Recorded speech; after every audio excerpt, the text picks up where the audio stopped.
শাকিব খান মানেই নতুন কোনো ধামাকা, আর সেই ধামাকার অপেক্ষায় ছিল কোটি দর্শক।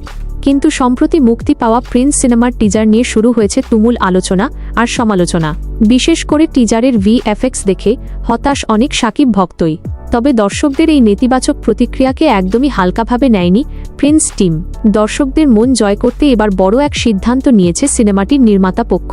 টিজার মুক্তির পর থেকেই সোশ্যাল মিডিয়ায় মিশ্র প্রতিক্রিয়া দেখা যায়। অনেকের মতেই সিনেমার কস্টিউম বা মেকআপ ঠিকঠাক থাকলেও ভিএফএক্স এবং কালার গ্রেডিংয়ের মান প্রত্যাশা অনুযায়ী হয়নি।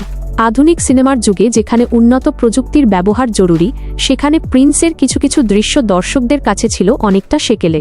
এই কারণেই প্রিয় নায়কের সিনেমা নিয়ে কিছুটা হতাশ হয়ে পড়েন কিং খানের অনুরাগীরা। তবে আসার কথা হলো, দর্শকদের এই ফিডব্যাককে ইতিবাচক হিসেবে নিয়েছে প্রিন্স টিম। তারা চায় না কোনো ত্রুটি নিয়ে সিনেমাটি বড় পর্দায় আসুক, আর তাই তড়িঘড়ি করে সিনেমার এডিটিং এবং ভিএফএক্সের কাজ নতুনভাবে করার সিদ্ধান্ত নেওয়া হয়েছে। বিশ্বস্ত সূত্রে জানা গেছে, সিনেমাটির ভিজুয়াল কোয়ালিটি আরও উন্নত করতে বর্তমানে ইন্ডিয়ার একটি নামকরা স্টুডিওতে নতুন করে এডিটিংয়ের কাজ চলছে। সমালোচনার পর নিজের ভুল শুধরে নেওয়াটাই বড় পেশাদারিত্বের পরিচয়।